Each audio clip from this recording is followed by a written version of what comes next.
함께 만들어가는 방송, LBC 방송국입니다. Lecture and Broadcasting for Culture. 그래서 오늘 메일 온 내용을 한번 읽어드려 볼게요. 내용이 길진 않아요. 굉장히 짧아요.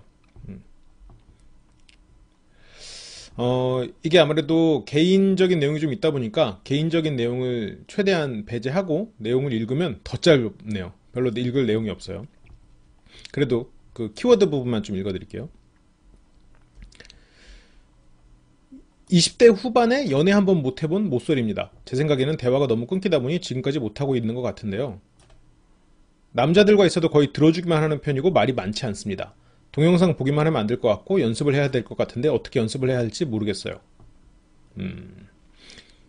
2015년에 나온 걸 아직도 화수강좌 하고 계신지 모르겠지만 피드백을 얻어보고자 메일 보내봅니다 라고 주셨는데, 지금도 하고 있죠? 지금 그러고 보니까 굉장히 오래됐네요. 중간중간에 제가 게을러가지고 텀이 길어서 그렇지 계속 하고는 있죠.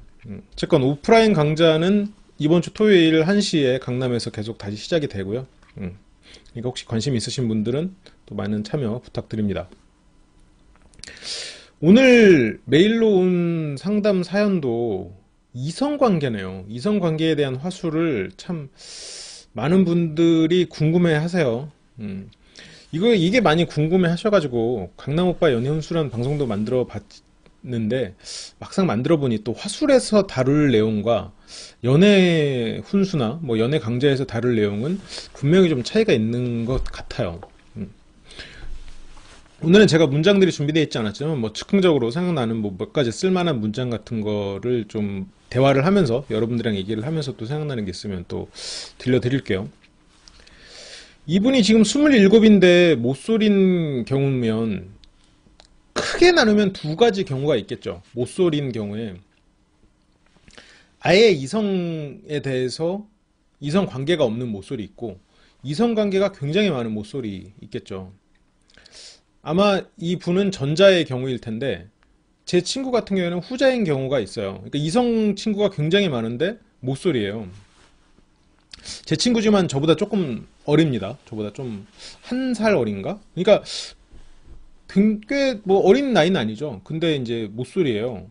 그렇다고 해서 그 친구 같은 경우에는 하자도 없어요. 뭐 잘생겼고 뭐 다른 것도 괜찮은데, 제가 이제 그 친구가 모쏠인 이유를 이제 좀 곰곰이 생각을 해보니까 그 친구는 모든 일에 대해서 결론을 빨리 짓는 스타일이에요. 그러니까 이 사람이랑 사귀었을 때 일어날 굉장히 부정적인 일들, 긍정적인 일들, 이런 것들을 미리 재단을 해버리는 거죠. 그래서 결론적으로 그래, 이 사람이랑 사귀어봐야 뭐 하나, 이런 식으로 생각이 흘러버리거든요. 그러니까 미리 걱정이 많은 거죠. 그래서 그 걱정을 이렇게 될 바에는 그냥 이 정도 거리에서 그냥 끝내자, 이런 식으로 계속 생각을 해오다 보니 이 사람이랑 말은 편하게 하고 관계는 형성이 되는데 그렇다고 연인까지는 발전이 안 되는. 그래서 그 친구 입장에서는 스스로도 굉장히 괴롭대요. 나는 이게 결론이 보이니 관계 형성이 안 된다. 주변 친구들이 농담으로 그러죠. 이제 그 친구가 뭐 소믈리에다 뭐 그런 얘기를 하는데, 그런 케이스는 아니죠 지금. 그런 분들에게 드릴 조언은 어떻게 보면 화술에 대한 조언은 필요가 없고, 오히려 심리적인, 일단 질러봐라 라는 식으로 조언이 필요할 거고, 그거는 스스로 한 발을 내딛지 않으면 안 되지만, 아까 지금 이분은 전자의 경우죠. 이성관계가 거의 없는 남자분일 것 같아요. 그러니까 이성이 있긴 있는데 아예 모르는 이성은 아니고 아는 이성이지만, 그렇다고 이 사람이랑 친구라고 부르기에는 내외하는 그런 사이. 그래서 이분의 스타일도 보면 남자들과 있어도 거의 들어주기만 하는 편이고 말은 많지 않다 라고는 얘기밖에 없긴 없어요. 남중남고 공대 출신, 뭐 그럴 수도 있겠죠. 그러니까 좀 힌트가 없긴 없네요. 이 지금 사연을 보내신 분은 지금 힌트가 대학교 이름이 있긴 있는데, 그 대학교가 공대는 아닐 것 같긴 한 대학교 이름이긴 합니다만, 과를 안 적어주셔서. 근데 남의 이야기를 많이 들어주는 사람이 여자한테 인기가 없느냐? 그건 절대 아니거든요. 우리가 스타일을 굳이 나누자면 소개팅을 딱 나갔는데 내 얘기를 계속 들어주는 사람이라고 생각하면 그 사람이 매력 없을 이유가 없거든요. 그런데 대화가 재미없는 사람, 이렇게 되면 매력이 없죠. 거기다가 대화가 매력 없는 사람은 정말 싫고 이게 바닥이고, 내 얘기를 잘 들어주는 사람이 위에 있다면 이 중간쯤에 뭐가 있냐면 대화가 자주 끊기는 사람. 대화가 자주 끊기는 사람은 지루한 사람보다는 낫거든요. 근데 대화가 자주 끊기면 지루해지겠죠. 그러니까 처음에 이 사람이 내 얘기를 잘 들어주다가도 대화가 자주 끊기기 시작하면 어느 순간 지루하게 이렇게 떨어지겠죠, 서서히. 그러니까 얘기가 어느 정도 끊겼을 때 사람들은 당황해버리거든요. 그러니까 이렇게 당황하는 이유가, 이게 실은 당연한 건데 내가 그 일이 익숙하지 않으니까 말이 끊기는 게 굉장히 큰일처럼 느껴지기 때문이에요. 그리고 이제 여기서도 지금 채팅방에도 많은 분들이 여중, 여고, 여대 나온 분, 그리고 남중, 남고, 공대에 나온 분들, 이런 얘기가 막 오고 가네요. 그런 얘기가 오고 가는 건 서로가, 그러니까 남성 입장이라는 여성이, 여성 입장에서는 남성을 만나는 것이 굉장히 특별하고 대단한 일이 돼버리기 때문에 평소에 내가 발휘하는 화술이 잘 안 나오는 그런 경우가 생기거든요. 저도 굳이 따지자면 남고를 나오고 공대를 나오고 군대를 갔다 왔죠. 중학교는 남녀공학이긴 했지만 반이 달라서 여성과 말을 섞어본 적이 한 번도 없습니다. 그럼 뭐 그렇게 따지면 남중이라고 봐도 되겠죠. 아무튼 뭐 그래서 한편으로는 남녀공학 다니는 친구들이 부럽긴 했지만, 그 당시에 제가 공학이었다고 했어도, 남녀공학이었다고 했어도 여성들하고 친해질 수 있었을까 생각하면 좀 힘들었을 것 같아요.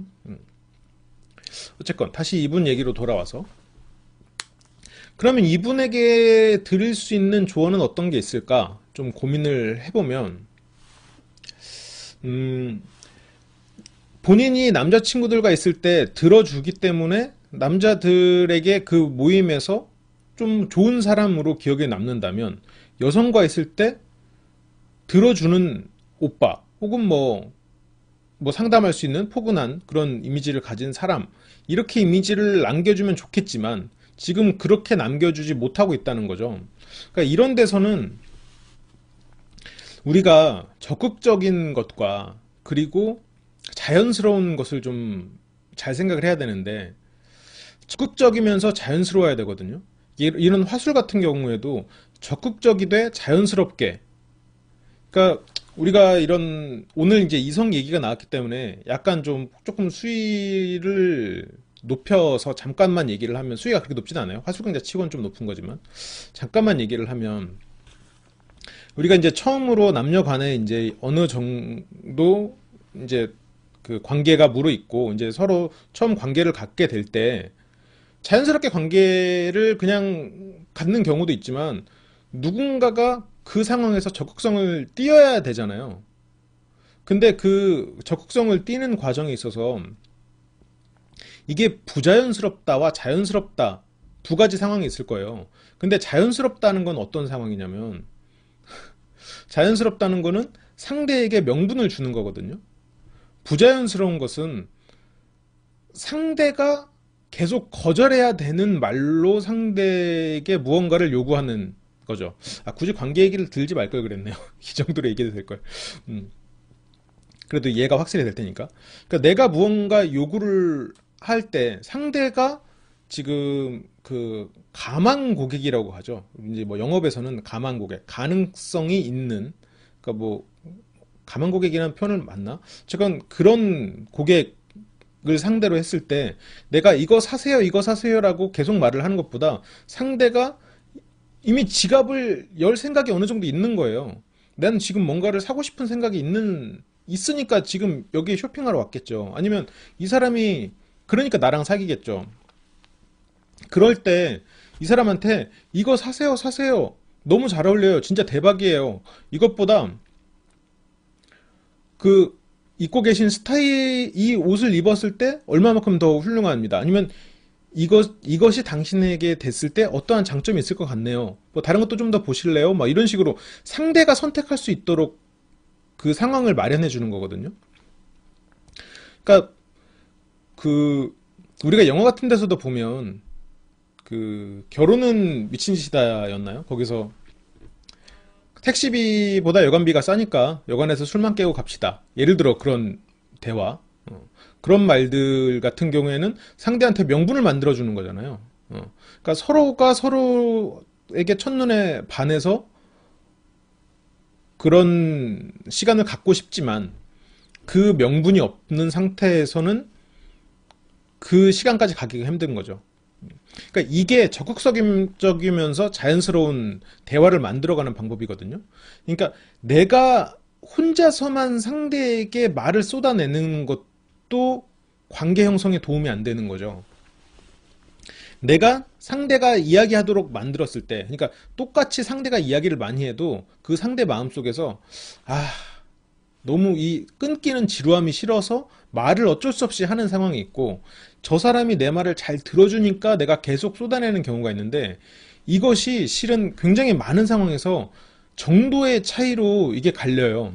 그러니까 제가 경청 시간에서는 경청을 가르쳐 드리고, 그리고 상대에게 질문할 때는 질문을 가르쳐 드리고, 그런 것들을 계속 가르쳐 드리는데, 여성을 만나건 아니면 남성을 많이 만나본 여성이건 상대에게 그 상대가 하고 싶은 얘기를 질문을 했을 때 그 상대가 기뻐하면서 말을 쏟아내는 과정이 있고, 내가 인터뷰를 하는 사람처럼 계속 그 질문을, 상대가 내가 인터뷰를 하는 리포터처럼 계속 질문을 해서 상대가 어쩔 수 없이 대답을 하게 만드는 경우가 있는데, 당연히 이런 상황에서는 자연스러워야 됩니다.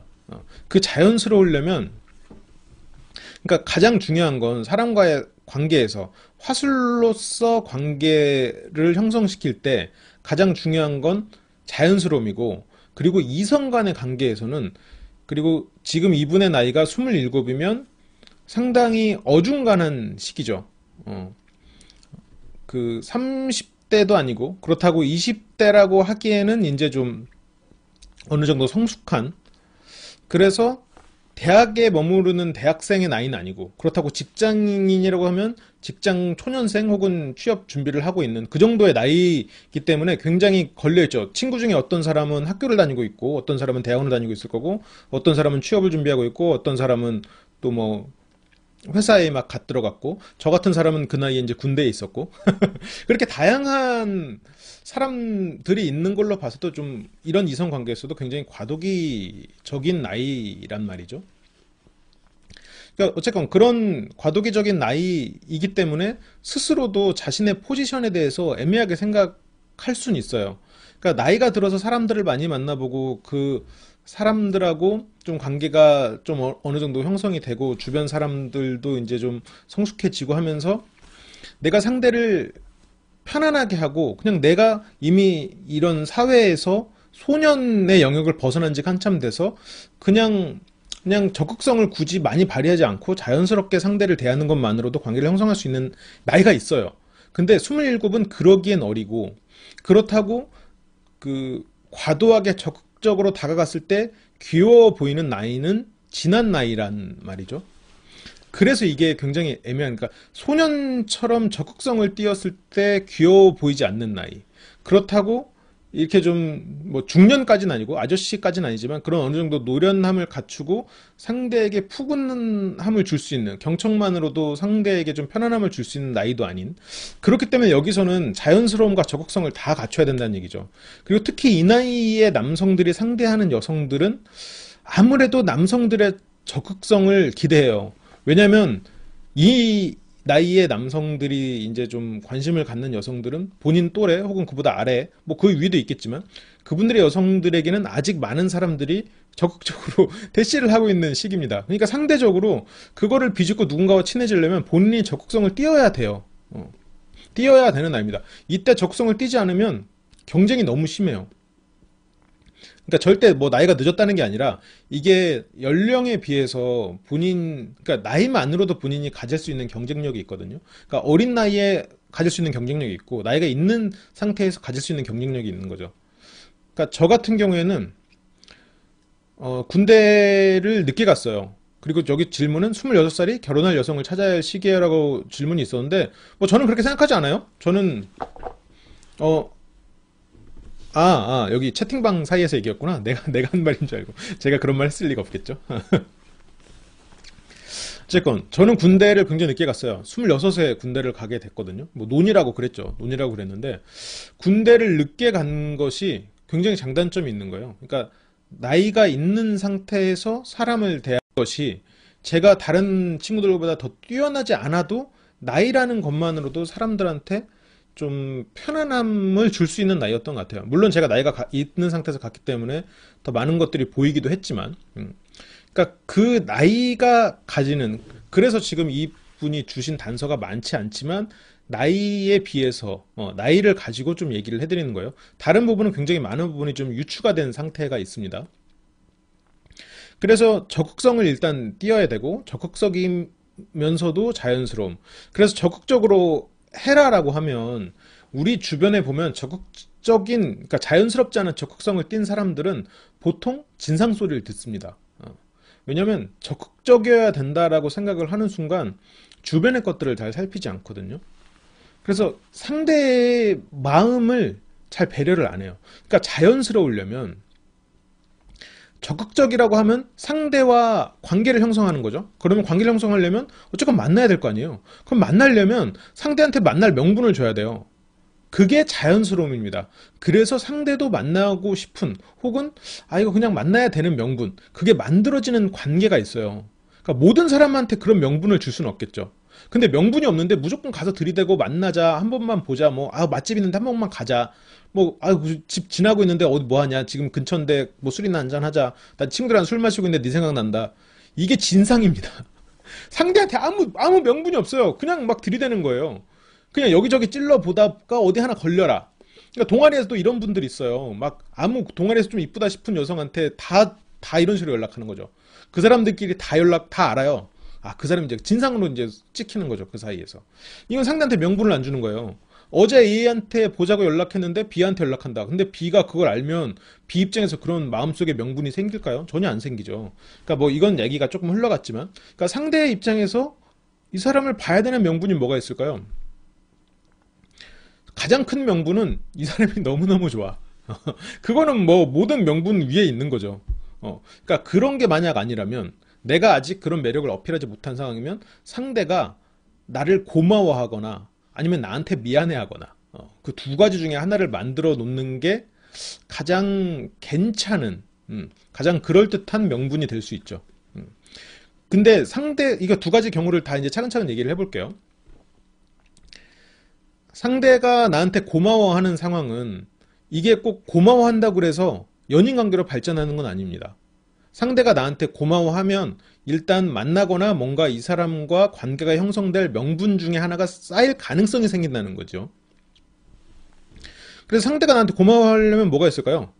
이 상대가 예를 들어서 뭐 대학원생이면 이 사람이 대학생이고, 그러면 이 사람이 어느 약한 부분에 대해서 나한테 질문을 했고 내가 시간을 내서 뭔가 가르쳐 줬다거나, 뭐 이렇게 사소한 것부터, 이 사람이 뭐 은행 직원 분이라면 내 거 통장에 대해서 계속 관리를 해주고 이렇게 몇 번 대화를 오고 가다가, 이 사람이 요즘 이렇게 막 고객 서비스에, 오늘 나 표정이 안 좋은데, 오늘 이렇게 표정이 안 좋아요, 요즘 손님 어떻게 대해야 될지 잘 모르겠어요, 말했으면 뭐 손님을 대하는 뭐 항상 웃는 법이라든가, 아니면 그런 거 재밌을 만한 뭐 책을 한번 선물을 해준다거나, 그러니까 뭔가 상대가 고마워해 할 만한 것. 근데 그게 자연스러운 범주 안에서, 이 사람이 막 그렇게 미소 지었는데 갑자기 처음부터 영화표나 아니면 뭐 연극표를 이렇게 내미는 것, 나쁘지 않을 수 있는데, 처음부터 나랑 만날 생각이 없었는데 굳이 그러니까 내가 여러 개의 책을 사다가 한 개를 산 정도에서 그쳐야 될지, 아니면 내가 처음부터 영화표를 내밀지, 이거는 고민을 해봐야 되는데, 내가 받는 입장이면 아직 고객의 범주에 있는 사람이 나한테 같이 보자고 영화표 2장을 내밀었을 때는 부담스러울 수 있어요. 이건 자연스럽지 않은 거죠. 내가 그 정도까지 고맙지는 않거든요. 예를 들어서 그러니까 표를 준 건 고마운데 그것 때문에 내가 이 사람과 같이 영화를 봐야 된다부터는 부자연스러움의 영역이 될 수 있죠. 근데 이것도 물론 서로 호감이 어느 정도 쌓여 있으면 자연스러움의 영역이 될 수는 있겠죠.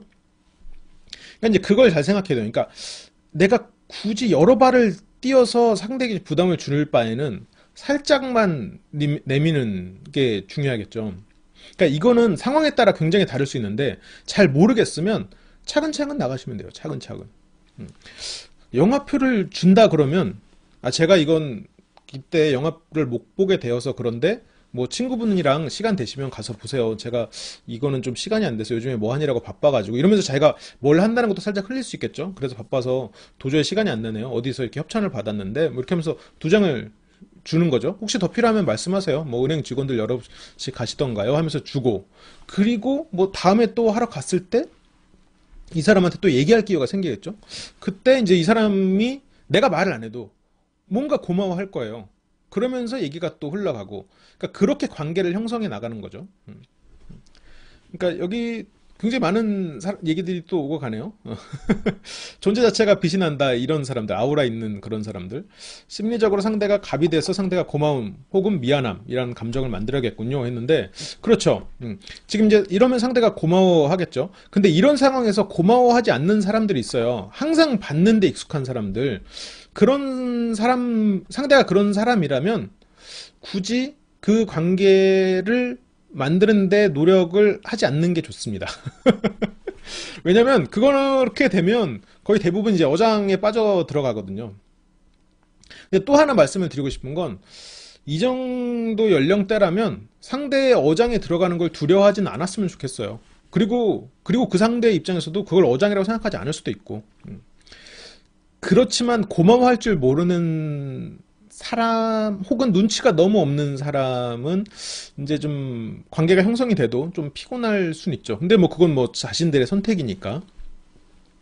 저건 이런 식으로 이제 상대에게 고마움을 만들어내는 거고 미안함을 만들어내는 것도 비슷한 케이스예요.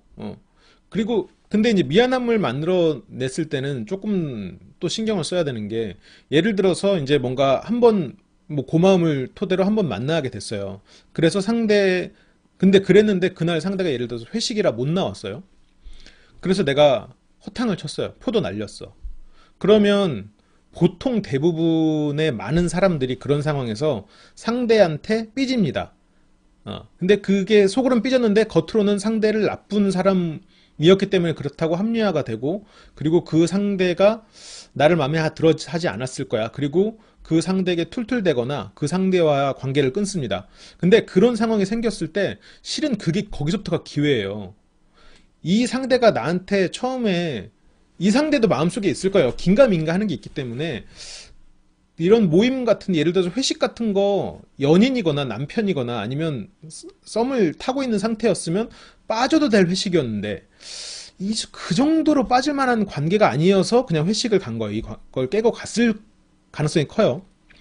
그렇다 하더라도 그 상황에서 본인이 어떤 모습을 보이는가가 실은 관계 형성에서 굉장히 큰 것을 좌우합니다. 왜냐면 사람들은 바보가 아니에요. 상대의 마음을 읽는 이런 감각들이 다 있습니다. 누구나. 오늘은 어쩌다 보니까 제가 이제 남성 위주로 얘기를 하는데 이건 남녀가 많이 비슷해요. 근데 여성 입장에서는 조금 불리한 부분이 있긴 있죠. 남성은 이런 상대의 마음을 읽는 데 있어서 여성보다는 좀 덜 뛰어나고 여성이 더 뛰어나고 그리고 남성은 이렇게 뭔가 한 번 꽂힌 상대에 대한 마음이 잘 안 변하는 경우가 많고 한 번 이렇게 별로라고 생각하는 사람의 마음이 잘 안 변하는 경우가 있기 때문에 근데 여성분들 같은 경우에는 이런 그 상대의 마음을 읽거나 이런 감성적인 부분도 훨씬 뛰어나고 그리고 그 자신에게 확실한 믿음을 주는 남성에게 마음을 줄 확률이 남성이 그럴 확률보다 좀 더 높죠. 그런 면에서는 뭔가 연애를 시작하는 데 있어서 남성이 훨씬 더 유리해요. 뭐 논쟁의 여지가 있는 말일 수도 있겠습니다만.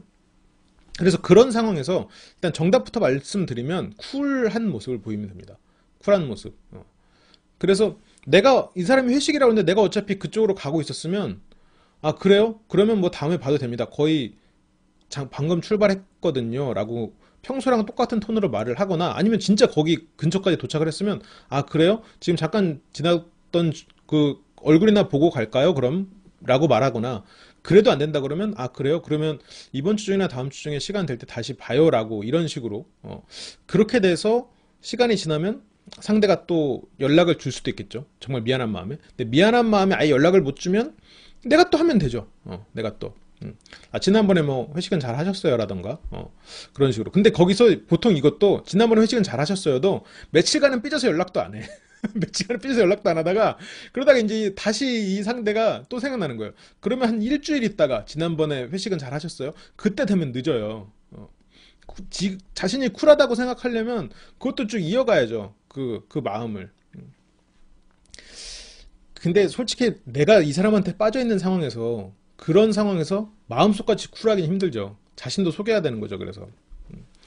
그래서 이런 식으로 관계를 형성해 나가는 것. 그러니까 이게 어떤 면에서는 솔직하지 않은 태도를 상대한테 보여준다고 생각할 수도 있어요. 나는 속으로 속상하지만 겉으로 속상한 걸 티내지 않는 것. 근데 조금 포장해서 이거는 어른이 갖춰야 될 미덕 중에 하나라고 생각해요. 내가 속상하다고 그래서 그게 상대 때문에 속상한 건 아니잖아요. 상대 때문에 속상할 수는 있겠지만 상대가 나를 속상하게 만든 건 아니죠. 내가 그 상대를 어느 정도 관심이 있고 관계를 만들고 싶기 때문에 내가 지금 속상한 거지. 그렇기 때문에 이 자신이 스스로가 이거를 좀 훈련을 할 필요가 있겠죠. 내가 정말 삐진 것 같아도 내가 지금 이걸 삐진 게 이 사람과 관계를 이루는 데 있어서 도움이 될까? 라는 생각을 해보면 도움이 안 돼요. 그러니까 연인 간에도 비슷해요. 이 사람하고 헤어질 생각이 있다면 할 행동과 헤어질 생각이 없는 상태에서 싸우는 거는 확실히 좀 차별화를 시켜야겠죠. 그러니까 자신을 좀 먼저 속일 필요가 있습니다. 근데 자신을 속이는 것도 계속 속이다 보면 그게 자신이 돼요. 나중에 뭐 본색을 드러낼지언정이라고 말씀하셨지만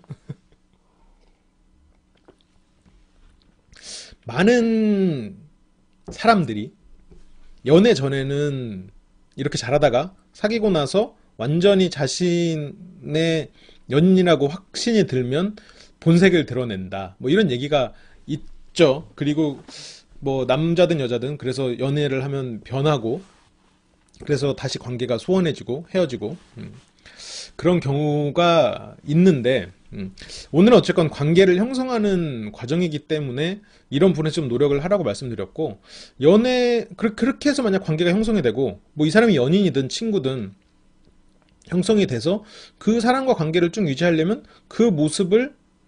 내가 그 모습이 예를 들어서 100이라고 쳤을 때 갑자기 어느 날 50으로 돌변하면 안 되겠죠. 뭐 이제 99, 뭐 한 달 있다 98 이렇게 서서히 내려가다가 그래도 한 75 정도는 유지를 해줘야 이게 서로에게 관계가 좀 유지가 되는 게 아닌가. 그러니까 나중에 본색이 드러났다고 하는 거는 이게 어느 순간 목적을 이뤘다는 생각에 내가 그동안 해오던 노력을 멈춘 거잖아요. 그러니까 이 정도 노력은 관계 형성을 위해서 필요할 것 같고, 그리고 관계 유지를 위해서도 본인이 이 상대를 유혹하기 위해서 보였던 화술이나 뭐 경청이나 그런 태도들, 그리고 이런 경청이나 이런 평소에 일반적인 기준선 안의 태도로 상대의 미안함과 고마움을 만들어내고, 그리고 상대가 미안해 하더라도 내가 그것을 통해서 상대를 공격하면 안 돼요. 그렇게 되면 아무리 상대 입장에서 미안함을 가지고 있어도 그 상대가 좋아지지 않습니다. 그러니까 미안함은 커질지언정 그건 부담이 되고, 뭐 이 상대를 빨리 갚고 털어야지 이렇게 생각이 되지, 그 미안함 때문에 관계가 형성이 되려면 내가 미안한데 이 사람은 그걸 크게 개의치 않으려고 하는구나 정도로. 그래서 미안한 건 사실이야. 그리고 이 사람한테 이 사람이 그거를 그렇게 신경 쓰지는 않네? 그러면, 그러니까 예를 들어서 내가 한번 이렇게 약속을 펑크 냈는데 이 사람이 바로 다음날 그날 회식 갑자기 잡힌 회식인데 뭐 영영 못 봐서 어떡해요? 다음에 더 좋은 거 보여드릴게요. 이런 정도로 넘어갔으면 그 사람이 괜찮아 보이는 거예요. 오히려 그게 내가 미안하면서도 이 사람이 플러스 1. 그렇게 되면 관계가 형성될 가능성이 커지죠. 그런 거 다 알아요. 그러니까 내가 삐진 거, 아니면 내가 뭔가 기분 상해서 상대한테 뭐 보였던 2일 정도의 시간들이 상대한테 다 압니다, 상대가. 그렇기 때문에 더 유지를 잘 해야 돼요. 그래서 이분은 남자들과 있어도 거의 들어주기만 하는 편이고 말이 많지 않은 사람. 그래서 연습을 해야 될 것 같다. 그래서 지금 제가 말한 건 이제 어느 정도 사람이 생겼을 때 보일 태도들이고, 근데 이것을 주변의 모든 사람한테 다 시도할 수는 없겠죠. 어느 정도 이제 본인이 마음에 들고 뭐 이런 관계를 형성할 만한 사람한테 시도를 하면 되는데, 많은 사람들이 착각하는 것 중에 하나가 모든 사람한테 먹히는 화술 혹은 모든 사람한테 내가 인기를 바라는 마음, 그런 것들을 생각하는데, 실제로 이제 그런 거는 원빈 정도가 돼야지 않으면 거의 없다고 보시면 됩니다. 그래서 자기 스타일을 어느 정도는 유지한 상태에서 자기 스타일에서 괜찮은 모습을 보이는 게 굉장히 중요하다고 생각해요. 그러니까 뭐 이분 같은 경우에는 화려한 언변이 있는 분은 아니겠죠? 남자분 같은 동성끼리 있을 때도 이런 들어주기만 하고 그런 분이라면, 이성하고 있으면 더더욱 그렇겠죠? 심지어 지금 친한 이성도 없을 테고. 그러면 지금 해야 될 건 적극성하고 자연스러움. 그러면 지금은 이성 친구를 어느 정도 만들어야겠죠. 그러려면 이런 직장이나, 이분이 만 직장인이라면 직장, 아니면 학생이라면 학교 내에서 무언가 그런 이성들, 한두 이성을 만나는 것보다 차라리 남녀가 섞여 있는 그런 모임에 가서 좀 편안한 이성들을 만나보는 게 가장 도움이 될 것 같아요. 그러니까 뭔가 일이나 내가 지금 직업적으로 걸려 있지 않는, 직업이나 아니면 지금 상황적으로 그 사람들과 꼭 섞여야만 하는 게 아닌, 그래서 거기에 가서 적극성을 발휘하되, 그 적극성이 아까 말했던 진상이 되지 않는 적극성. 그래서 모든 사람한테 밝게 대하고, 그 기준섬을, 이 사람이 뭐 내 마음에 안 드는 사람이든, 정말 예전 같으면 싫어서 말도 안 했을 사람이든, 아니면 예전 같으면 너무너무 좋아서 앞에서 아무 말 못할 사람이든, 그 앞에서 다 똑같이 대해보는 거. 그게 가장 큰 훈련이 될 거고, 그 다음에 뭐 본인이 갔던 그 동호회든 아니면 뭐 학교든 어디서든 그 한 사람이어야 돼요. 가능하면 한 번에 여러 사람한테 이렇게 대시하는 거는 본인 스스로가 집중할 수 없기 때문에 본인에게 많은 가능성을 떨어뜨리고, 그 중에서 어느 한 사람한테 그런 미안함과 고마움을 만들어서 좀 관계를 형성해 나가는. 근데 이런 친구 간에도 미안함과 고마움을 통해서 더 친해지는 경우가 있으니까, 그러니까 이 사람을 유혹할 목적이 아닌 목적으로 뭐 미안함과 고마움, 그냥 뭐 배려, 이런 것들을 보여주는 거는 분명히 도움이 되겠죠. 그러니까 그런 걸 통해서 좀 많은, 내가 굳이 이 사람에게 이익권을 주거나 아니면 이익을 얻어야 되는 그런 사이가 아닌, 그냥 그 시간을 같이 즐길 수 있는 사이, 그런 사이의 사람들끼리 좀 모여보는 게 좀 도움이 될 것 같아요. 그게 아마 가장 큰 연습이 될 것 같네요. 여기 보면 당연히 다는 불가능하겠죠. 남자가 진짜 싫어서 회식 있는데, 그런데 그럼 다음 주에 볼까요? 이러면 진짜 징그러워 보일 듯. 그쵸? 근데 이 그 남자가 정말 싫어서 안 본다고 했어도 가능성이 있다고 생각해요. 근데 그러니까 처음부터 내가 그 아까 드린 말씀이 바로 그 부분인데, 예를 들어서 은행 직원분과의 관계를 만들어 나갈 때 처음에 이 사람이 처음부터 너무 아름다우십니다, 저랑 영화 한 편 봅시다, 하면서 그렇게 하면 안 되겠죠. 어느 정도 말도 섞고, 그래서 뭐 그 다음번에 갔을 때는 요즘 뭐 오늘 표정 좀 안 좋으시네요, 오늘 왜 안 좋으세요? 라고 물어볼 수 있는 정도 사이가 됐을 때, 오늘은 뭐 이렇게 고객 할 때 힘들었어요 하면, 그 다음에 갈 때 저번에 그 고객 대하는 거 힘들어 하시던데 혹시 이거 도움될지 몰라서 가까워 봤어요, 이 정도로 해서 하나하나 나가는 게 좋겠죠. 그 다음에 이제 언제 보자라고까지 됐는데 이 사람이 거절은 아니고 보자고 했다가 펑크가 난 경우에는 이 사람도 망설이고 있다는 거란 말이죠. 그러니까 그런 상황에서 이제 그 적극성, 그러니까 이 사람에게 줄 수 있는 명분, 그게 이제 필요한 건데, 처음부터 언제 봅시다, 그날은 회식이 있는데요, 그럼 다음 주에 볼까요, 이렇게 되면 여기서부터 이건 진상이라는 거죠. 똑같이 보자고 하더라도 이런 차이가 있는 거예요. 그게 자연스러움인데, 어떻게 보면 이게 명분을 만들어주는 거고, 그리고 상대가 한 발짝 갈 때 내가 굳이 두 발짝을 가서 상대를 당길 필요는 없다는 거죠. 상대가 한 발짝 한 발짝 그리고 상대가 차라리 더 나갈 수 있게 길을 터주는 식으로 그런 식으로 관계를 형성해야 상대가 부담을 느끼지 않고 안 도망갑니다. 이건 뭐 남자든 여자든 마찬가지겠죠. 지금 보면 10번 찍어 안 넘어가는 나무가 없는 건가요? 라고 했는데 이 10번 찍을 때 잘 찍어야 되는 거죠. 그러니까 상대가 망설일 수 있을 정도까지 찍고 그리고 상대가 망설이면 또 길을 터주고 이런 식으로 찍는 거지. 그 상대가 망설이고 넘어갈 마음도 없는데 계속 찍으면 그건 지금 바로 7살 꼬마님 말씀하신 것처럼 그 상태에서 3번 찍으면 스토커입니다. 그래서 이게 상대가 스스로 넘어갈 생각을 하도록 만들어주고 그런 식으로 길을 잡고 터주는 거예요. 그러니까 그거에서 가장 좋은 건 미안함과 고마움을 만들어내고 그 과정에서 내가 빛나는 모습을 보여주는 거예요. 근데 그 빛나는 모습을 보인다는 게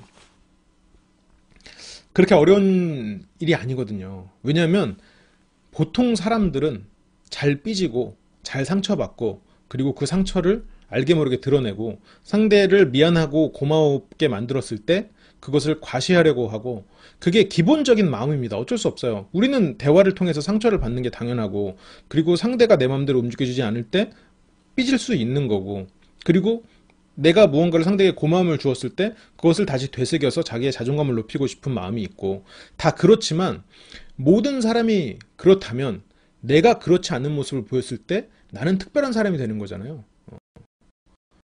그런 모습을 보이는 것이 관계를 형성해서 굉장히 중요한데 또 하나 더 말씀을 드리면 그 상대가 굉장히 매력적인 이성이라면 그 여성에게 다가오는 더 많은 사람들이 그런 삐지거나 그런 행동을 다 참았을지도 몰라요. 근데 본인이 예를 들어서 그런 모습을 보인다? 그러면 탈락이죠.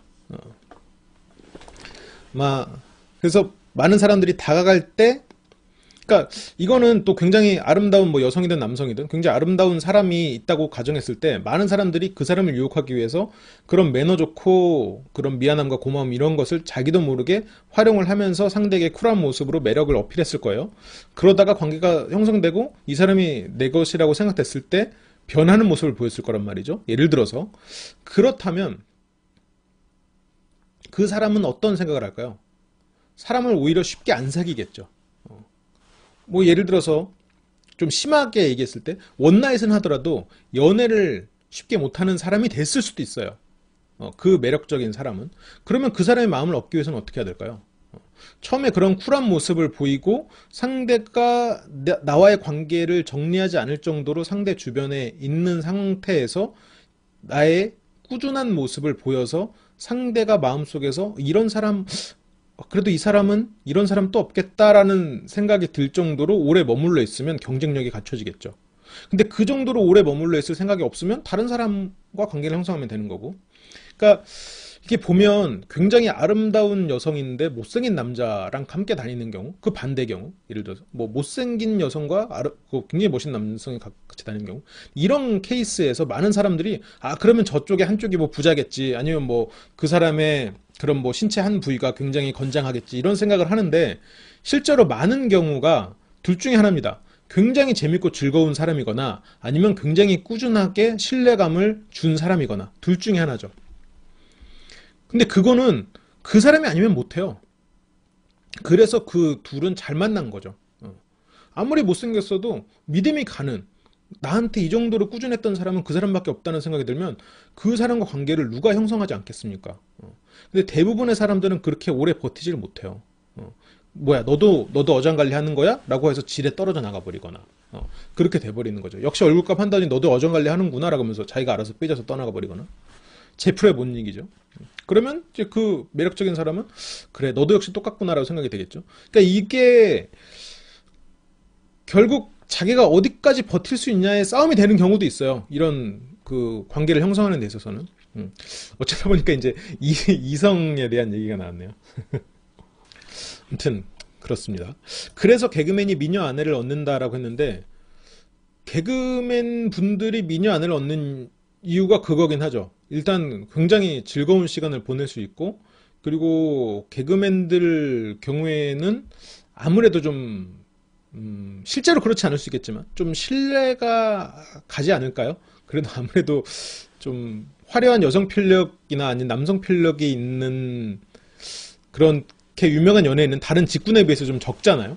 그러다 보니까 아무래도 미녀 혹은 미남을 만날 가능성이, 미남을 만나는 케이스는 좀 미녀를 만나는 케이스보다 좀 적긴 하지만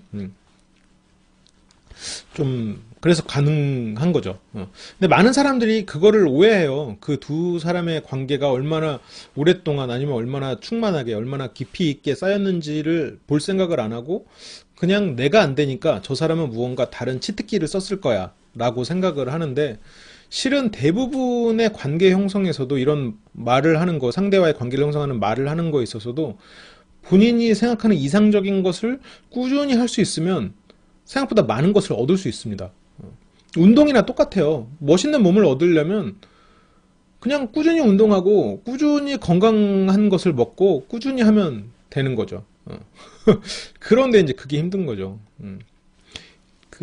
아직까지 연애를 못 해보고 이성과 말을 못 해봤다면 꾸준히 그러니까 친구, 사람 여자, 여사친들을 통해서 여성과도 대화를 한 사람들에 비해서 아무래도 지금 굉장히 뒤로 밀려 있는 거예요. 상대에 대해서 알 기회가 없는 거니까. 그럼 지금부터라도 그 여사친을 어느 정도 좀 만들면 좋겠죠.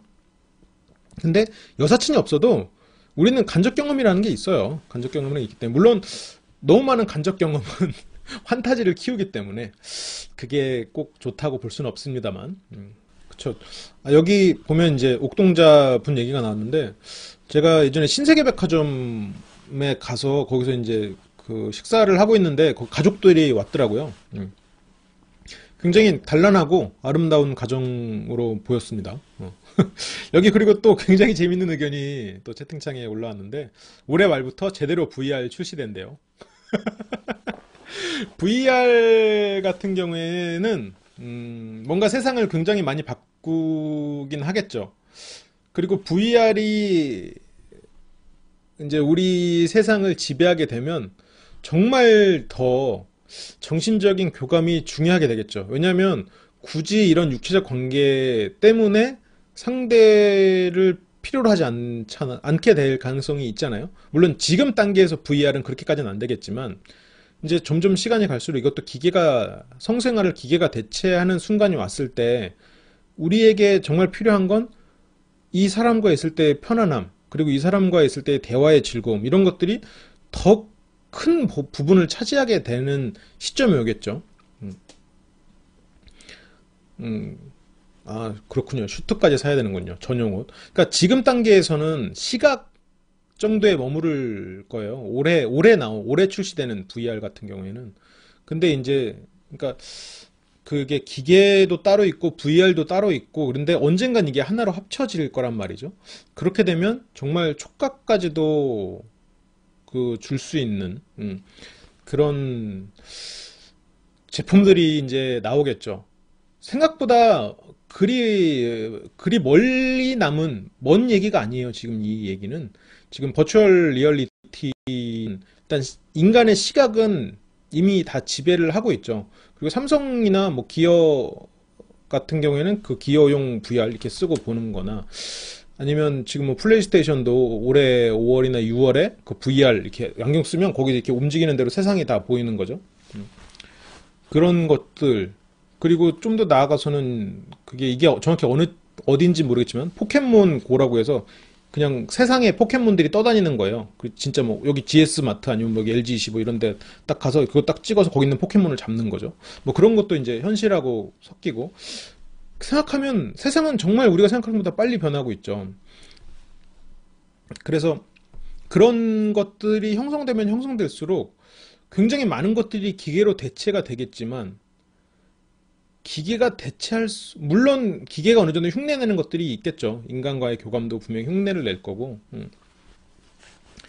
근데 어쨌건 굉장히 재밌는 의견이어가지고, 여성 버전은 아직 당장은 안 나오겠지만 곧 나오겠죠. 여성 버전도. 남자들이 더 원에 서일 수도 있습니다. 남자들이 더 원에 서일 수도 있고 돈벌이가 더 될 수도 있고. 근데 실제로 그 자위기구 판매량을 봤을 때는 남녀가 그렇게 차이가 나진 않아요. 그러니까 그 자유기구를, 그게 제가 지금 정확히 수치가 기억이 안 나는데 찾아봐야겠네. 그러니까 자위를 한다는 남자와 자위를 한다는 여성을 비교했을 때는 굉장히 차이가 나요. 여성분들은 뭐 한다는 사람이 굉장히 적은데 자유기구 판매량을 보면 그게 이제 좀 많이 올라가는, 여성의 자유가 많이 올라가는. 근데 뭐 저는 뭐 여성들의 자유가 나쁘다고 해서 절대 생각하지 않아요. 뭐 자유하는 남자는 괜찮고 자유하는 여자는 나쁜가? 그건 절대 아니죠. 어쨌건 실제로 그런 자유기구가 많이 팔린다고 해요. 그러니까 분명히 여성 측이든 남성 측이든 그런 게 필요하겠죠. 우리가 과거에 스티븐 스필버그 그 AI 영화 보면 주드로가, 그 보셨나요? 그 주드로가 역할이 뭐였는지? 주드로의 명대사가 나오는데 거기에 I am I was였나? I was I am이었나? 뭔가 내가 있었다는 걸 기억해달라는 뭐 그런 말이었던 것 같은데 잘 기억이 안 나네요. 어쨌건 그 AI에서 주드로가 로버트예요. 로버트인데 주드로 같은 경우에는 그런 성관계를 해주는 기계 로봇인 거죠. 그러니까 그게 굉장히 먼 미래가 배경이지만 분명히 그게 수요가 있을 수 있는 거죠. 그리고 굉장히 다양한 경우에서 또 여러 가지로 쓰일 수가 있는 거고, 주드로 요즘에 좀 연세가 드셔가지고 예전만큼 그렇게 섹시미를 발휘하지는 않으시지만 여전히 제가 좋아하는 배우여서. 근데 그 미국에선가? 그래서 지금 이런 성에 대한 기계 로봇들을 반대하는 시위도 일어나요. 그래서 이런 성관계 로봇이 나오게 되면 인간관계를 망칠 거다라고 해서 실제로 대학 교수나 이런 분들까지도 참여를 한다고 그래요. 그 반대 시위를. 근데 그거는 그런 반대 시위를 한다고 해서 그게 출시가 안 되진 않겠죠. 그건 어쨌건 조류죠. 인간의 많은 부분을 기계가 대체를 해야 되고, 그리고 그 기계가 실제로 많은 불평등을 해소할 가능성이 크기 때문에 그건 어쨌건 나오는 건 수순이 되겠죠. 공감 대화 로봇, 뭐 그것도 분명히 나올 겁니다. 어떻게 보면 지금 시리가 공감 대화 로봇, 그러니까 시리나 아이폰의 시리, 그 안드로이드는 뭐죠? 심심이. 심심이가 누가 딥마인드라고 얘기를 하던데, 심이 깊을 심에 뒤는 마음심이어서 영어로 하면 딥마인드가 돼서, 실은 심심이가 딥마인드였다라는 그런 얘기가 있던데. 아무튼 뭐 그런 것도 일종의 공감 대화 로봇의 가장 이제 기초적인 형태일 수 있겠죠.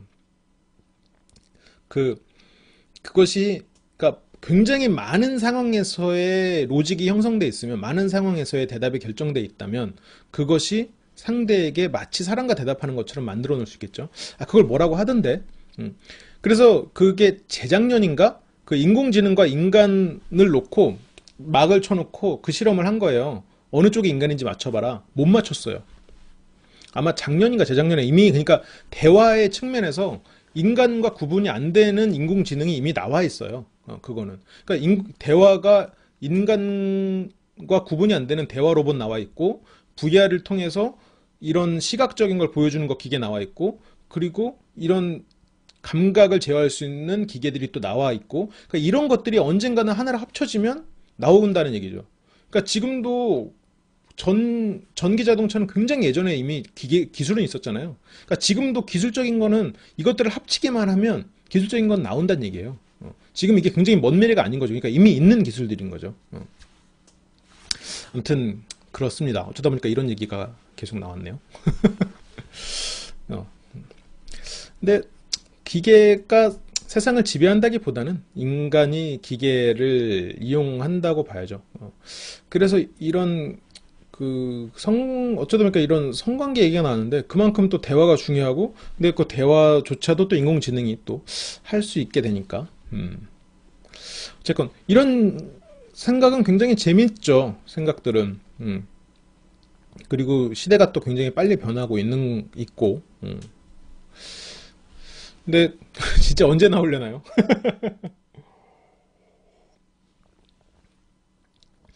그러면 출산율 자체는 더 떨어지겠네요. 그냥 남자를 잡아서 사육하는 게, 사육을 하는 게 빠를 뜻인가요? 그렇죠. 그러면 정말 사랑하는 사람끼리만 결혼하는 상황이 올 수도 있겠네요. 정말 사랑하는. 그리고 뭐 필요할까라는 생각이 또 들 수도 있을 거고. 출산율은 원래 떨어질 수밖에 없다. 그럴 것 같아요. 로봇이 인간 일자리를 대체해버렸는데 출산을 왜 해요? 라는 의견이 있었습니다. 그쵸.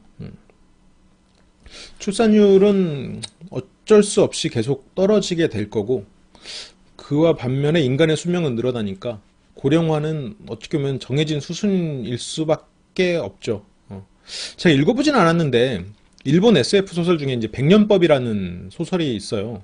그 소설의 설정은 인간의 수명이 무한해져 버린 거예요. 여러 가지 기술의 발달로. 그래서 100년, 100살이 되면 죽는 거예요. 그러니까 늙지도 않아요. 늙지도 않은 상태에서 100살이 되면 그 사람은 이제 죽는 걸로. 그런 식으로 이제 세상이 이루어져 있는 거죠. 그러니까 젊은 나이로 100살까지 살다가 이제 사회적으로 이 사람을 뭐 처형을 하든 뭐 이렇게 그러니까 그런 설정의 책이더라고요. 뭐 설정 자체가 재밌어서 언젠간 봐야지라고 생각하고 있는데 2권짜리여가지고 좀 두꺼워서 아직 좀 미루고 있습니다. 아무튼 그런 설정도 있고, 지금도 이렇게 과학기술의 예측 라인을 쭉 봐서 그걸 토대로 추론한 것을 보면 인공안구가 한 몇 년 전에 제가 읽어봤으니까 한 40년 후에 인공안구가 출시가 된다 그래요. 상용화가. 그리고 인공심장이 그 후로부터 몇 년 후에 뭐 이런 식으로 해서 인공장기들이 지금부터 한 5, 60년 안에 어느 정도 다 나온다는 얘기가 있더라고요. 그래서 이게 한 늦어도 100년 안에 나온다 그러면 우리 다음 세대는 정말 몸의 장기 중에 굉장히 많은 부분을 기계화해서 수명을 연장시킬 가능성이 있는 거죠. 이게 실제로 없는 얘기가 아니라. 그래서 그것도 이제 처음엔, 그러니까 지금 우리 세대의 사람들이 그렇게 되기에는 우리는 그렇게 많은 걸 가지지 못했으니까. 우리 다음 세대에서는 몸에 이제 그 안 좋아지는 장기를 하나씩 인공 장기로 교체를 하면서 수명을 유지를 해가겠죠. 인공 피부는 인공 안구보다 더 먼저 나올 거예요. 그래서 인공 피부가 생기면 겉으로 보기에 젊음을 더 유지하는 것처럼 보일 수도 있을 거고, 가난한데 오래 살면 죽을 맛이라고요. 벤자민이랑 아델리아 보면, 근데 벤자민이나 아델리아 같은 경우에는 그 사람이 특별했던 거지만, 근데 이거는 시대가 변하고 사회가 그렇게 변해버리는 거니까 가족들이 고통받지 않지 않을까요? 그러니까 이렇게 생각하면 이런 일들이 지금 그리 먼 미래가 아니죠. 그래서 화술광자도 어떻게 여기까지 났지, 얘기가? 뭐 영원히 예를 들어서 뭐 뇌세 상태를 생명 유지 장치를 붙이고 있는 게 과연 의미가 있는 건지라고 했는데, 그러니까 그 인공 장기가 생겨나는 거는 뇌세 상태가 아니에요. 뇌도 교체가 되니까. 뇌는 교체를 할 수가 있나? 네, 이거는 뭐 좀 더 먼 미래겠지만 뇌에 있는 데이터를 칩으로 뽑아서 그것을 다시 이제 전송시키는, 그러니까 그거를 기억을 메모리화 시켜서 데이터화를 시키는 거죠. 그런 식으로 해서 만들면 뇌사도 없지 않을까요? 아니면 정말 그 사람의 의식들이 존재하는 하나의 큰 데이터베이스가 생길 수도 있겠죠. 그러면 매트릭스네. 이게 그러니까 정말 매트릭스가 진짜 앞서 나간 얘기죠. 언젠가는 그걸 선택할 수도 있겠네요. 이 현실에서 인공장기로 교체하면서 삶을 살지, 아니면 그냥 뇌를 데이터화해서 넷상으로 들어가서 그 안에서의 삶을 즐길지. 뭔가 그걸 선택하는 순간이 올 수도 있겠는데요? 뇌를 교체하면 아예 다른 사람이 된다라고 했는데, 그것을 생각해 봐야겠죠. 그러니까 우리의 본질을 결정하는 게 뇌인가, 아니면 뇌에 담긴 어떤 다른 영혼인가, 아니면 기억인가, 여러 가지 것들. 그러니까 기억을 온전히 보존한다면, 온전히 보존하고 그것을 데이터화해서 가상세계로 옮긴다면 그 사람의 본질이 옮겨간 게 아닌가? 그러니까 뭐 그런, 근데 거기서부터는 굉장히 복잡해진 얘기가 될 수가 있겠죠. 그래서 저는 매트릭스를 굉장히 재밌게 봤고, 그리고 매트릭스 1에 나오는 악당이 있어요. 물론 그 사람이 굉장히 재수없고 정말 나쁜 사람이지만 한편으로는 이해는 가요. 그러니까 그 매트릭스 1에서 나온 그 나쁜 사람이 누구냐면 그 네오 일당을 팔잖아요. 스미스 요원한테. 그러면서 그 매트릭스 안에서 맛있는 고기를 먹으면서 이게 가짜라니 스미스 요원 말고 스미스 요원한테 네오나 이런 사람들을 팔아 넘기는 사람이 있어요. 네오 편이었다가 선글라스 끼고 다니고. 그래서 거기서 그 사람들의 정보를 흘리면서 그 대신에 나 이제 매트릭스 안에서 부자로 만들어줘야 돼. 뭐 이런 딜을 해요. 이게 가짜라니 참. 하지만 이런 삶도 나쁘지 않지라는 뭐 그런 식의 멘트를 치면서 매트릭스 밖의 삶이 너무 처절한 거예요. 항상 뭐 스미스 요원이 매트릭스 밖으로 나오진 않지만 어쨌건 그런 뭔가 미래가 보이지 않는 질 것 같은 전쟁을 계속하고 있는 이 삶보다 차라리 매트릭스 안에서 부자로 살아가겠다라는. 근데 실제로 많은 사람들이 그런 갈등의 상황에서 차라리 매트릭스 안에서 부자로 그냥 사는, 매트릭스 안에서 거기서 그냥 좋은 삶을 살다 가는 길을 원할 수도 있겠다. 매트릭스라는 걸 알더라도 그런 생각도 들긴 했어요. 여기서는 이제 그 가상세계가 결국 천국이 아니냐라고 물어보셨는데, 실제로 매트릭스 안에는 기독교적인 상징성이랑 신화에서 나오는 상징성, 그리고 불교의 원리 이런 것들이 굉장히 집약돼 있습니다. 거기 그 많은 오브젝트들이 이게 근데 저도 그러니까 매트릭스로 철학학이란 책이 있을 정도로 그 책도 굉장히 재밌거든요. 잘 쓰여 있고 매트릭스로 철학학이라는 책이 있을 정도로 매트릭스가 굉장히 잘 쓰여진 영화죠. 뇌만 이용해서 행복한 거는 그냥 꿈인 거고 내 몸을 직접 움직여서 만지고 느껴야 행복이다. 근데 어느 순간 그게 구분이 안 되면 안 되지 않을까요? 그러니까 지금 이게 한 3년 전인가 4년 전인가? 하여튼 그 정도 전에 닌텐도에 를 낸 게 있어요. 그게 뭐냐면 뇌파로 조종하는 게임기예요. 그래서 여기 이제 뇌파에 이렇게 칩을 달고 컨트롤러죠. 그 닌텐도에서 굉장히 재밌는 컨트롤러들 새로 많이 시도를 하잖아요. 닌텐도 위였나요? 위에서 닌텐도 위가 언제 나왔지? 2010년인가? 뭐 아무튼 그때쯤 나왔는데 이렇게 몸을 움직여서 이거 컨트롤러를 흔드는 걸로 컨트롤이 됐었잖아요. 그리고 뭐 발판도 만들고 발판 컨트롤러도. 지금 특허를 신청을 했는지 특허를 냈는지 그것도 몇 년 전인데 뇌파를 이렇게 꽂아서 뇌파로 생각으로 드론을 움직이는 거예요. 아니면 이렇게 뭐 게임을 하는 거죠.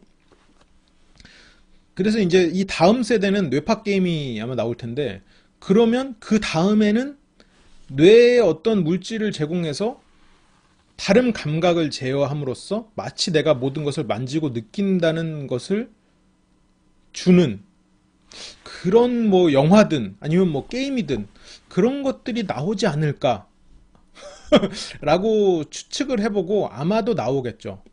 사람들은 누구나 그 게임이든 영화에서 현실에 가까운 무언가를 보고 싶어 하잖아요. 그러면 점점 더 현실감이 있어지겠죠. 그것이 이제 지금처럼 이렇게 조그만 컨트롤러 하는 게 아니라 뇌파로 움직이고 그 뇌파로 움직이는 상황에서 내가 진짜 그 VR로 시각이 제어당했다기보다는 그걸로 제어하고 나머지는 생각을 통해서 무언가 이 환경에서 게임을 하는 거죠. 그 안에 들어가서. 그것이 이제 뭐 인터랙티브 영화가 될 수도 있겠죠. 그 영화에서 그 관객들이 많이 원하는 스토리로 인터랙션이 되면서 스토리가 완성되는. 그래서 뭐 병맛을 좋아하는 사람들이 이렇게 영화를 보고 있으면 그 영화가 점점 산으로 스토리가 흘러가는 뭐 그런 것도 생길 수가 있을 거고 아마 많은 그런 콘텐츠들이 그렇게 시도가 될 것 같아요. 근데 제가 방금 말한 영화의 인터랙션 같은 경우에는 실제로 몇 년 전에 시도가 됐었어요. 그러니까 이거는 실시간 인터랙션은 아닌데 제목이 기억이 안 나네 또. 케빈 스페이시인가? 케빈 스페이시가 나오는 그 드라마가 있어요. 미국 드라마가 무슨 룸인데 제가 보진 않아서 게임룸인가? 아무튼 그 정치 드라마가 있는데 그게 이제 넷플릭스에서 많은 사람들이 좋아할 만한 요소를 모아서 그러니까 그 사람들이 가장 좋아하는 장면과 대사와 그 사람들의 성향 그래서 많은 사람들이 좋아할 만한 것을 집약해서 만든 거죠. 그러니까 그런 것들이 이제 가능한 거죠. 무섭네요. 말만 들어도 전부 관에 누워서 실질적인 뭐 4D 맛, 향기, 촉감, 냄새. 뇌파로 제하는 거면 손가락 까딱 안 하고 되게 편할 듯. 지금도 뇌파로 드론을 조정하는 경우가 있어요. 그건 지금 다 되거든요. 로스트룸 아닌데, 로스트룸. 근데 그 꿈이 영원하다면 깨고 싶지는 않을 것 같아요. 그게 기분 좋게 깨면 괜찮은데 진짜 행복한 꿈이면 이거 꿈인 것 같은데 이런 생각이 들면서 게임. 그쵸. 그거 슬프죠. 그 생각나네요. 달콤한 오늘 왜 이렇게 뭐 하나가 생각이 나네요. 달콤한 인생이었나? 이병헌 나오는 달콤한 인생 맞을 거예요. 거기서 처음에 오프닝이 그렇게 시작하잖아요. 달콤한 인생에서 한 동자승이 막 울고 있으니까 이제 주지스님이 와가지고 너 왜 울고 있냐고 물어보니까 굉장히 기쁜 꿈을 꾸었다. 근데 왜 울고 있느냐? 근데 그것이 꿈이었기 때문에 울었다라고 뭐 그런 게 이제 시작을 그게 아마 첫 오프닝에서 이제 그런 시작을 했던 걸로 기억이 나네요. 오늘 굉장히 이 청취자분들과 저의 이 대화가 수준 높다고 생각되지 않으십니까? 오늘 그 20대 후반의 모쏠 이야기부터 여기까지 이제 흘러왔네요. 그 꿈은 이룰 수 없는 꿈이기 때문입니다. 네, 그 대사가 기억이 나네요. 그게 아마 영화의 오프닝으로 그걸로 시작을 했던 것 같아요. 지난주 수준이 훨씬 높았다고요? 엔딩이었어요? 엔딩이었나? 지난주에 NLP 얘기했구나.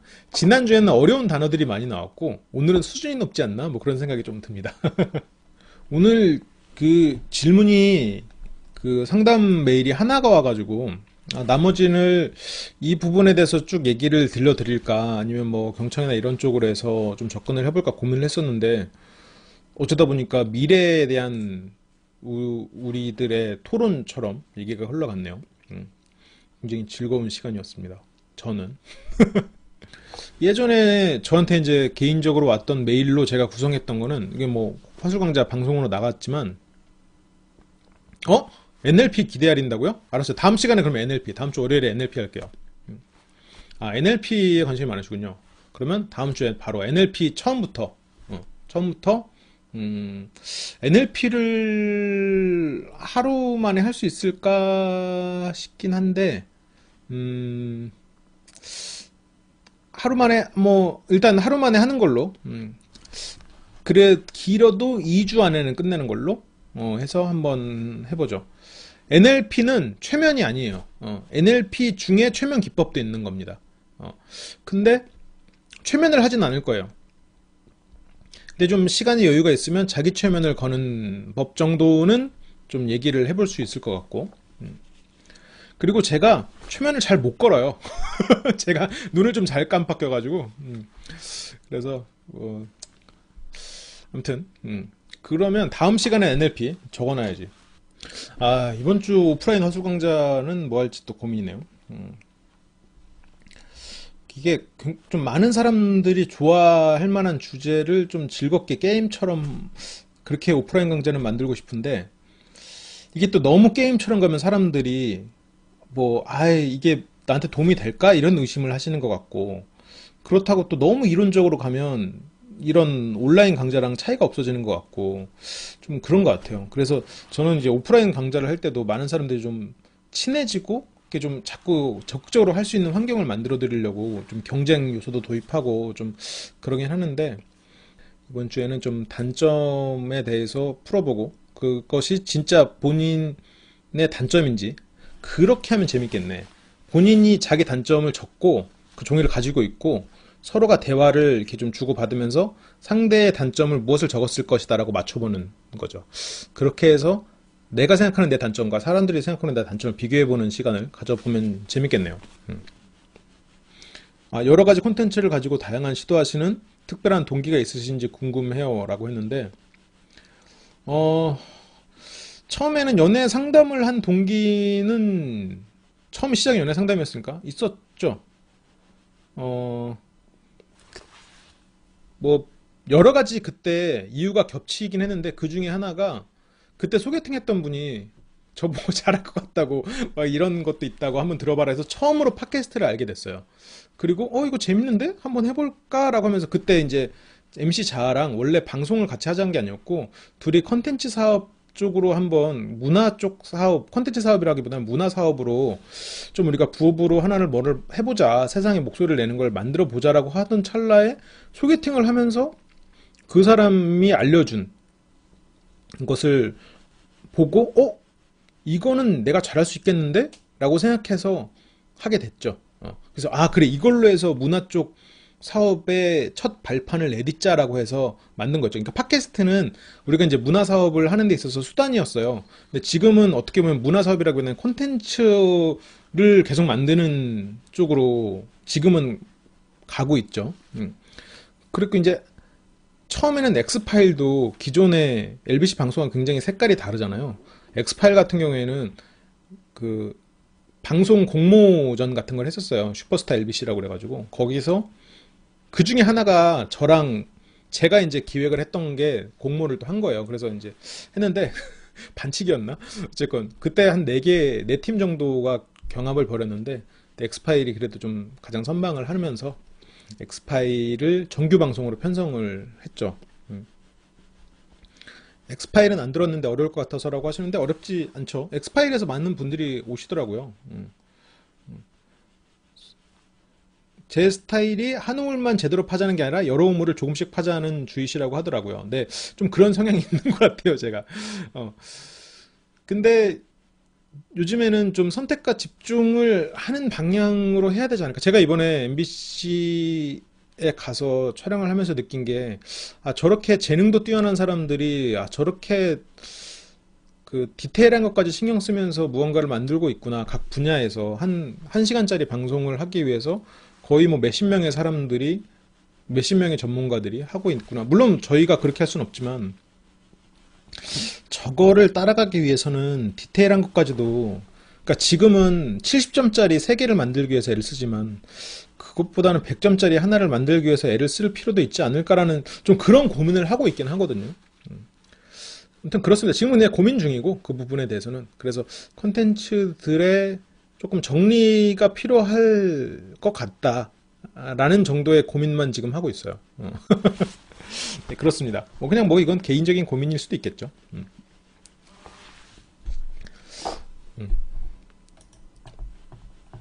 아무튼 그렇습니다. 네.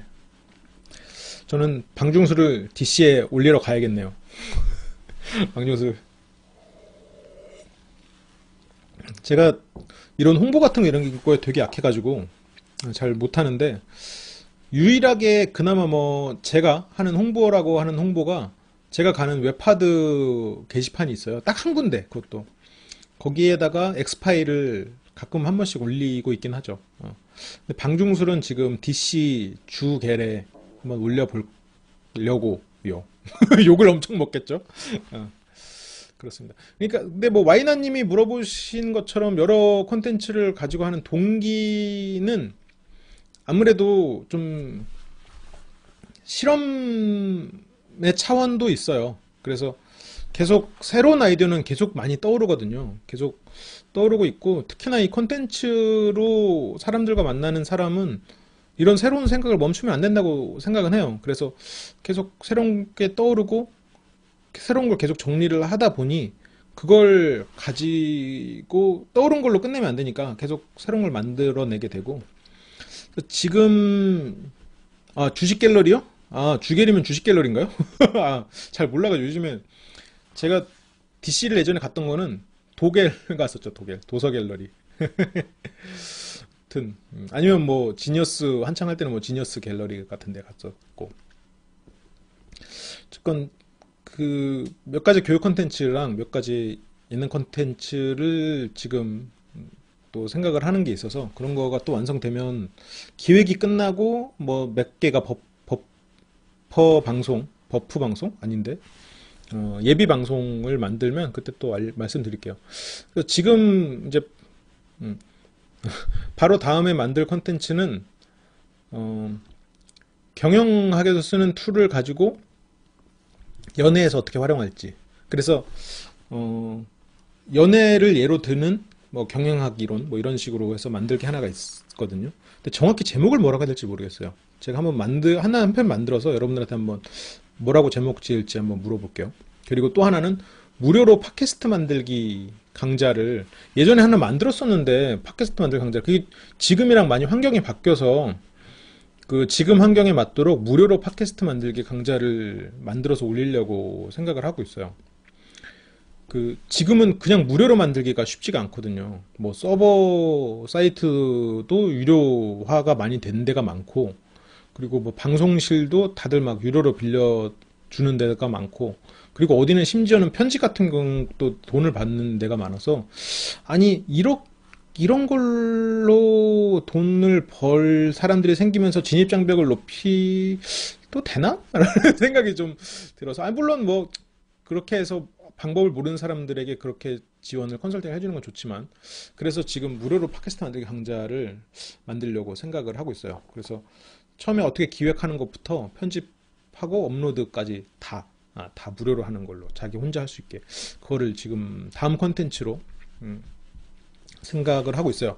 혹시 뭐 여러분들도 뭐 좋은 아이디어 같은 것들이나, 아니면 이런 거에 대해서 궁금하다, 아니면 이런 거 만들어 보고 싶다, 아니면 뭐 이런 거 듣고 싶다, 보고 싶다라고 생각하시는 게 있으면 언제든지 뭐 조언을 주세요. 여기 계신 분들이야 뭐 LBC에 워낙 애정들이 많으신 분들이라 뭐 제가 능력이 되는 한은 좀 노력을 해보겠습니다. 그러다 보니까 오늘은 이야기가 아까 초반에 그 이성에 대한 이야기가 굉장히 주류를 이뤘고, 그러다 보니까 이제 미래에 대한 이야기. 근데 이게 화술 강좌다 보니까 제가 말을 하는 것 자체를 듣는 것도 도움이 되겠죠? 뭐 그렇게 저는 좀 생각을 하렵니다. 네. 제가 그래도 화술 선생님으로서 말을 잘 하니까 이런 말에 듣고 이런 말을 또 활용해서 어디 면접 같은 데서 미래에 대한 이야기를 할 때 이런 식으로 얘기를 듣는 것도 도움이 되겠죠. 근데 오늘 제가 이렇게 말을 잘해서 여러분들의 설명했다기보다는 좀 새로운 이야기를 많이 들려드린 것 같아서 좀 그것도 아닌 것 같기도 하고. 하여튼 그렇습니다. 네. 오늘은 이 정도로 얘기를 마치도록 하고, 저는 또 목요일에 비월님과 함께 돌아오도록 할게요. 오늘 또 어쩌다 보니까 얘기를 많이 나눴네요. 다음 시간에는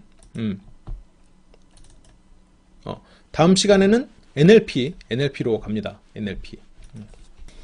아니에요. NLP 안 두렵습니다. NLP 쉬워요. NLP 쉽고요. 그리고 굉장히 재밌고 흥미로운 내용들이 많을 거예요. 이게 어떻게 듣기로는 상대를 조종하는 것처럼 들릴 수도 있고, 약간은 또 자기 최면 뭐 이런 걸로 하면은 자기 자신을 조종하는 걸로도 느낄 수 있기 때문에 상당히 도움이 되는 내용으로 제가 최대한 준비를 해보겠습니다. 너무 걱정 마시고요. 뭐 만약 힘들면 뭐 어쩔 수 없죠. 힘들면 제가 또 한 번 해서 힘드시다 그러면 쉽게 또 다시 구성하면 되니까. 그래요. 그럼 저는 또 다음 시간에 돌아오도록 하겠습니다. 지금까지 들어주셔서 대단히 감사하고, 그러면 목요일날 뵐 분은 목요일날 뵙고, 월요일날 뵐 분은 또 월요일날 뵙도록 해요. 거기 추천 버튼이 있을 겁니다. 네, 추천 버튼도 눌러주시고, 네. 오늘 함께 해주셔서 감사해요. 그러면 다음 시간에 만나요. 안녕.